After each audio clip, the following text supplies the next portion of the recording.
नमस्कार दोस्तों, स्वागत है आप सभी का मेरे यूट्यूब चैनल एजुकेशन प्लेनेट में। दोस्तों, हमने मध्य प्रदेश शिक्षक भर्ती पात्रता परीक्षा के लिए पर्यावरण सेक्शन को कवर करने के लिए एमपी बोर्ड की कक्षा 3 की पुरानी बुक की रीडिंग कंप्लीट कर ली है। आज हम कक्षा 4 की पुरानी बुक की रीडिंग से अपनी शुरुआत करेंगे।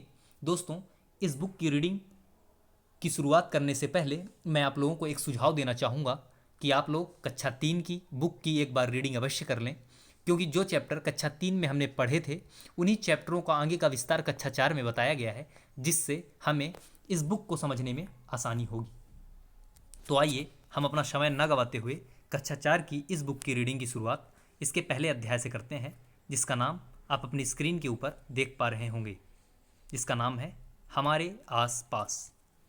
दोस्तों, हमने कक्षा 3 में भी हमारे आसपास की वस्तुएं नाम का एक चैप्टर पढ़ा था, जिसमें हमने सजीव एवं निर्जीव वस्तुओं के बारे में 5 प्रमुख अंतर पढ़े थे। कक्षा 4 में वे अंतर पुनः याद कराए जाएंगे व सजीव व निर्जीव वस्तुओं के बारे में कुछ नए अंतरों से हमें अवगत कराया जाएगा। तो आइए हम पढ़ते हैं इस बुक को। तो हम इसमें क्या क्या पढ़ने वाले हैं। सजीव एवं निर्जीव वस्तु में कौन कौन सी विशेषताएं होती हैं, सजीव एवं निर्जीव वस्तुओं में अंतर कैसे करेंगे, सजीव एवं निर्जीव वस्तुओं में क्या क्या समानताएं होती हैं। तो आइए देखते हैं। शिक्षक बच्चों से क्वेश्चन पूछता है कि बच्चों, पिछली कक्षा में सजीवों के बारे में पढ़ा है, क्या आप सजीवों की विशेषताएं बता सकते हैं। सपना, सजीव भोजन करते हैं। शिक्षक, हाँ सही है। और मोहन बोलता है सजीवों में गति होती है। सचिन, इसका मतलब पेड़ सजीव नहीं है क्योंकि उनमें गति नहीं पाई जाती। तो शिक्षक बोलता है नहीं सचिन, पेड़ निर्जीव नहीं है, वो भी सजीव है। सचिन, परंतु ये तो हमेशा एक ही स्थान पर स्थिर रहते हैं। तो शिक्षक, आइए देखते हैं सजीव एवं निर्जीवों में क्या क्या विशेषताएं होती हैं। यहाँ पे आप देखेंगे इस छायाचित्र, तो इनमें आप देखेंगे इनका नाम बोल रहा है कि यहाँ आपको नीचे लिखना है। अब आगे देखते हैं। यहाँ पे एक तालिका दे रखी है, इसमें भोजन करने वाले और भोजन न करने वाले वस्तुओं का नाम ऊपर से छाँट कर लिखना है। तो आप देखेंगे जैसे कबूतर भोजन करता है, शेर भोजन करता है, मनुष्य भोजन करता है, पेड़ बहुत पौधे प्रकाश संश्लेषण के माध्यम से अपना भोजन बनाते हैं, मछलियाँ भोजन करती हैं, और जो भोजन नहीं करती उनका नाम आपको नीचे लिखना है। तो यहाँ पर आप देखेंगे कि एक तरफ भोजन करने वालों का नाम, एक तरफ भोजन ना करने वालों का नाम लिखना है। तो सजीवों की पहली विशेषताएं हम लोगों को मिल गई। सजीवों को भोजन की आवश्यकता होती है, निर्जीवों को भोजन की आवश्यकता नहीं होती, अर्थात भोजन ग्रहण करना सजीवों की एक प्रमुख विशेषता है। पौधे भी अपना भोजन सूर्य के प्रकाश, हवा, पानी से बनाते हैं। ये पहली विशेषता हो गई। इसको हमने कक्षा 3 में पढ़ रखा है। आइए आगे देखते हैं। कक्षा में कुछ करने के लिए कार्य दे रखा है, जो कि आप पीडीएफ से देखकर पढ़ सकते हैं। ये छोटे बच्चों के लिए, आप चाहें तो स्किप भी कर सकते हैं। सुमित, पौधों में वृद्धि होती किंतु टेबल कुर्सी में वृद्धि क्यों नहीं होती है। शिक्षक, पौधे सजीव हैं, जन्म के बाद सभी सजीवों के आकार में वृद्धि होती है। टेबल कुर्सी निर्जीव है, निर्जीवों में वृद्धि नहीं होती। ये शिक्षकों के लिए कुछ कार्य दे रखा है, आप इसे देख सकते हैं। आप पीडीएफ मैं टेलीग्राम चैनल पर उपलब्ध करा दूंगा, वहाँ से आप देख लीजिएगा। कॉलम आ तथा बा में दिए गए चित्रों की तुलना कीजिए, लिखिए दोनों में क्या अंतर है। तो आप यहाँ पे देखेंगे एक छोटा सा पौधा है, बाद में इसका आकार बढ़ गया। यहाँ पे एक बुक है जिसका आकार सेम रह गया। फिर उसके बाद देखेंगे चूजे हैं, चूजों से मुर्गी परिवर्तित हो गई। उसके बाद टेबल है, टेबल का आकार देखिए हूबहू है। यहाँ पे एक छोटा सा बच्चा है जो बाद में जिसका आकार बढ़ गया है। तो अब हमें एक दूसरी विशेषता सजीव और निर्जीवों के बारे में देखने को मिलेगी। आइए देखते हैं क्या है। शिक्षक, इस तालिका से हमें क्या ज्ञात होता है। तो रत्ना बोलती है हमें ज्ञात होता है कि पौधे, चूजे और बच्चों के आकार में वृद्धि होती है, जबकि पुस्तक और कुर्सी के आकार में कोई परिवर्तन नहीं हुआ है। इसका मतलब हमको दूसरी विशेषता मिली है कि सजीवों के आकार में वृद्धि होती है, निर्जीवों के में वृद्धि नहीं होती। वृद्धि सजीवों का एक प्रमुख विशेषता है। ये हमें हो गई दूसरी विशेषता। ये भी हमने कक्षा 3 में पढ़ रखा है। आइए आगे देखते हैं। शिक्षक, आपने देखा होगा कि कक्षा 1 से अभी तक आपका कद भी बढ़ा है। सजीवों के आकार में वृद्धि आयु के साथ धीमी होती जाती है। एक आयु के बाद सामान्यतः यह वृद्धि रुक जाती है, जैसा कि मनुष्यों में। रानी, यदि ऐसा नहीं होता तो क्या होता। शिक्षक कीजिए, कल्पना कीजिए कि क्या हो सकता है। तो देखिए इस छायाचित्र के माध्यम से समझाया गया है कि यदि हम लोग बढ़ते ही रह गए, यानी वृद्धि हमारी नहीं रुकी, तो ये स्थिति आ सकती है कि एक बस खड़ी है और बस में हम सामान ही पाएंगे। बच्चों, आपने देखा सजीवों को भोजन की आवश्यकता होती है तथा इनमें वृद्धि होती है। क्या आप सजीवों की कोई और विशेषता बता सकते हैं। मधु बोलती है सजीव एक स्थान से दूसरे स्थान पर स्वयं जा सकते हैं। रीना, पौधे भी तो सजीव होते हैं परंतु पौधे तो नहीं चलते। शिक्षक, हाँ रीना, पौधे चलते नहीं हैं, लेकिन उनके विभिन्न भागों में गति पाई जाती है, जैसे सूर्य के प्रकाश की ओर टहनियों का मुड़ना, रात्रि में गुलमोहर, आंवला, इमली आदि के पेड़ों पौधों की पत्तियों का अंदर मुड़ जाना।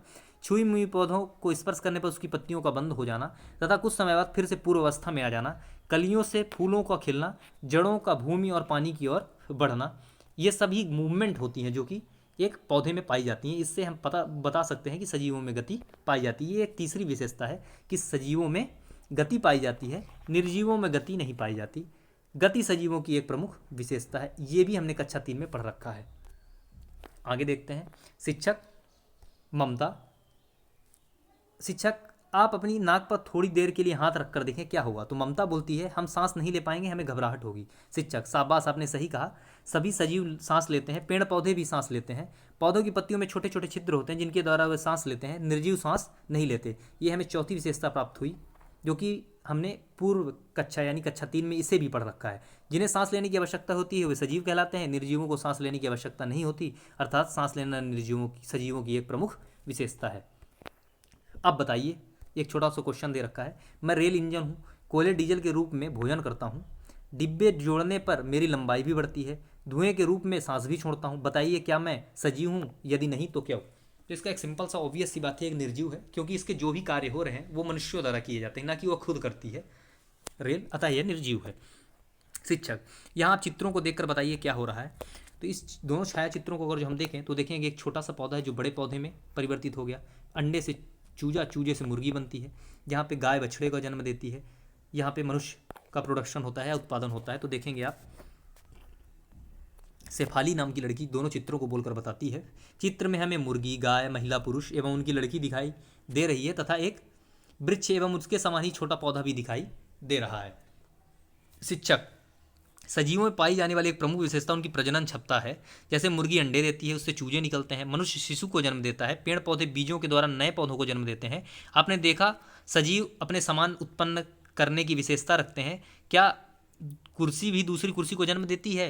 तो ये एक नई विशेषता, हमें पांचवी विशेषता पता लगी कि सजीवों द्वारा अपने समान संतान उत्पन्न करने को प्रजनन कहते हैं। निर्जीवों में प्रजनन नहीं पाया जाता, प्रजनन सजीवों की एक प्रमुख विशेषता है। यह भी हमने कक्षा 3 में पढ़ा था। अब हम जो भी अब पढ़ने वाले हैं वो हमारे लिए नया होगा।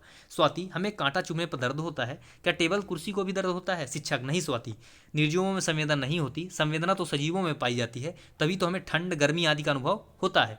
सजीवों में संवेदना पाई जाती है, निर्जीवों में संवेदना नहीं पाई जाती। ये एक प्रमुख विशेषता है छठवीं, जो कि हम इस चैप्टर में पढ़ रहे हैं। इसके पहले जितनी भी विशेषताएं हमने पढ़ी हैं वो कहीं ना कहीं हमने कक्षा 3 में पहले ही पढ़ रखी थी। अब अगली विशेषता देखते हैं। शिक्षक बच्चों हम जो भोजन करते हैं उनको पचाने के बाद कुछ अपच पदार्थ शेष रह जाता है जो शरीर के लिए हानिकारक होते हैं, जिन्हें शरीर से मलमूत्र के रूप में बाहर निकाला जाता है। जंतुओं और मनुष्यों में उत्सर्जन क्रिया कहलाती है, निर्जीवों में यह क्रिया नहीं होती है। सजीवों में उत्सर्जन क्रिया होती है जबकि निर्जीवों में उत्सर्जन क्रिया नहीं पाई जाती है। सातवीं विशेषता है जो कि हमारे लिए नई है। अब देखते हैं, यहाँ पे कुछ छोटे छोटे क्वेश्चन दे रखा है। उसके बाद पूजा, क्या हमें और निर्जीवों में कोई समानता भी है? शिक्षक शाबाश, आपने बहुत अच्छा प्रश्न पूछा है। चलिए अब हम सब मिलकर ये इसके बारे में सोचते हैं। सजीव एवं निर्जीव दोनों का वजन होता है? हाँ होता है। सजीव और निर्जीव हम दोनों स्थान घेरते हैं? बिल्कुल घेरते हैं। तो सजीव और निर्जीवों का वजन होता है और दोनों स्थान घेरते हैं, ये इन दोनों में एक समानता हो सकती है। ये नई चीज़ है जो हमने पढ़ा। इसके बाद कुछ बहुत इंपॉर्टेंट फैक्ट दे रखा है कि सजीव और निर्जीव वस्तुओं के बीच एक संतुलित संबंध होता है। सूर्य का प्रकाश, हवा, जल एवं मिट्टी, खनिज लवण, ये सभी निर्जीव मिलेंगे, लेकिन इनके बिना हम जीवित नहीं रह सकते। ये एक प्रमुख विशेषता है। इसके बाद इस पूरे चैप्टर का सार या समरी यहाँ पे आपको दे रखा है, PDF के माध्यम से आप वहाँ से आप इसे देख सकते हैं। फिर अभ्यास प्रश्न देखते हैं जिसमें सही विकल्प देखना है, कुछ प्रश्नों के उत्तर देखना है, तब छात्रों के लिए कुछ प्रोजेक्ट वर्क दे रखा है।